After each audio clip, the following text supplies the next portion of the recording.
With the pandemic coming to the end, rental market of Toronto is also coming back. I had a pre-construction condo that occupancy happened in mid-January, but with reduced price, I still couldn't lease it out for a couple months. But last week, all of a sudden, I had 5 offers and I rented out smoothly. I think this shows that the demand of downtown condo is coming back. So now with the plan of further reopening, students go back to school and downtown offices resume working. I believe the rental market is going to become much warmer like before. So today, let's talk about renting a condo. For newcomers, immigrants, and international students, what is the recommended process to rent and what preparation we need to work on? I've been asked quite often that should I short-term lease or should I rent for long-term? So this is largely depend on if you plan to make a purchase soon within the next 3 to 6 months. A lot of people, their plan is to, after I land, I probably spend 3 months getting familiar with the environment. Then I will choose the neighborhood or district I want to live in. So then in that case, you should just rent short term and then right away enter into home hunting. Even if you haven't decided you want to rent or buy, you still can start with a short-term lease. Then you can go to your decision. So if it's a short-term lease, you don't need to find an agent. You can just go on websites such as kijiji.ca, Airbnb, or some Facebook private groups. I'll explain in just a bit why you don't need realtors for short-term lease. But if you decided that you want to rent for a longer period, then you can find a realtor who's familiar with the neighborhood that you want to settle in and search properties based on your needs and take you for showings and go from there. So I just mentioned that for short-term lease, you don't really need a realtor. The reasons are like this. So in Canada, mass majority of the property informations are collected and shared on MLS, multiple listing service. But majority of the property sources for rental on MLS are not for short lease. Just like purchase and sell, for rental properties, the transaction is similar. The landlord and tenant, they will each find a realtor that represent their best interest. The commission, just like for sale, is all paid by the landlord. The tenant do not need to pay for his or her realtor. Very often, the landlord will take out 1 month's rental to pay for both his own listing agent and the tenant's agent, each half month's rental for the transaction. So now it's easy to understand. Since the commission fee is 1 month of rental, so if it's a short list, for example, just 3 months, the landlord would pay 1 month's commission for just a 3 months rental. It wouldn't make any sense.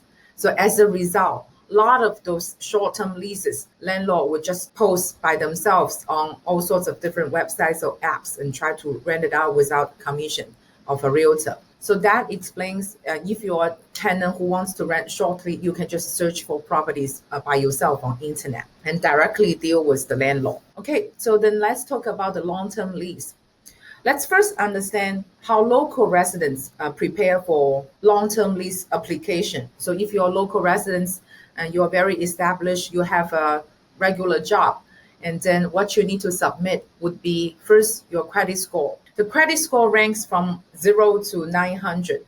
And if your credit score is above 700, it's considered good credit. That means your previous purchase behavior, repayment behavior are very normal. You pay on time. You don't have serious debt problem. If you are a tenant, the landlord can trust, most likely you can pay on time. And the employment letter with proof of income will show your affordability. So this is also a good document for the landlord to judge if you will be able to afford the rental.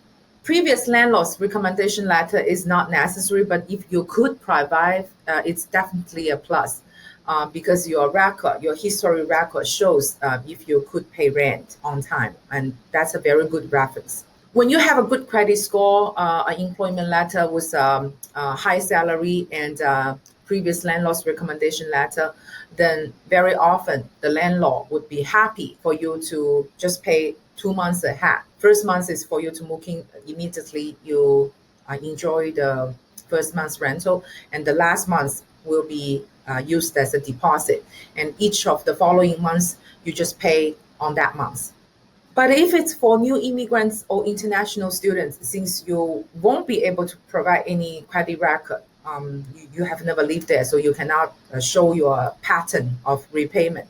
So the landlord will be reluctant to consider you. So let me explain a bit why the landlords would want to collect all these documents for them to consider applicant.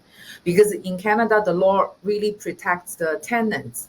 Even if a tenant failed to pay, and the landlord has to go through quite a long procedure in order to evict this tenant. And if it's in winter time, for humanity consideration, the sheriff will still not come and kick the tenant out. So for all those winter months that the tenant stay at your property without paying, the landlord actually has to suffer the loss. So for that reason, the landlord really consider very carefully to choose AAA credit tenants.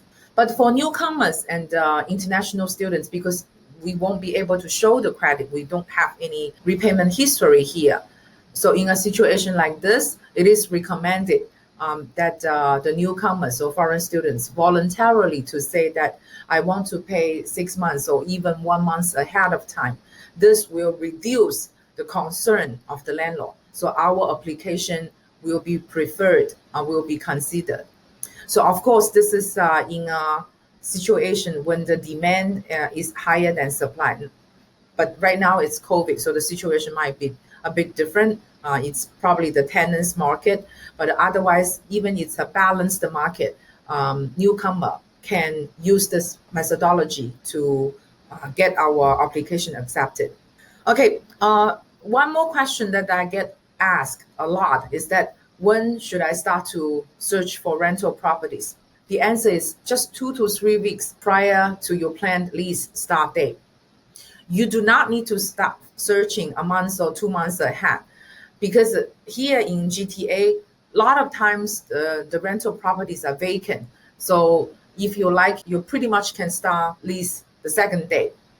But the landlord, they would not want to wait for tenant for a longer period of time. So for example, you only want to start the rental on September 1st, and even though you decide each certain property you like in June, the landlord wouldn't want to wait for you for 2-3 months, not start to lease, not collecting the rent, just holding their unit vacant. So that's why all we have to do is just to start searching just 2, maximum 3 weeks ahead. The only exception is that for a very hot period in a very hot district, you probably want to start searching and start leasing soon. For example, downtown Toronto, a certain area very close to University of Toronto. So in a regular year without pandemic, in July and August, it's already very, very hot. So in that case, you probably want to even start renting from the end of June or early July. Otherwise, if it's in August, you will find it very difficult to find a good unit. The competition is just too fierce. So this is the end of this video. If you have any recent purchase plan, please feel welcome to talk to me. I can cater the property search for you to include those very good value off-market properties. Looking forward to see you in next video.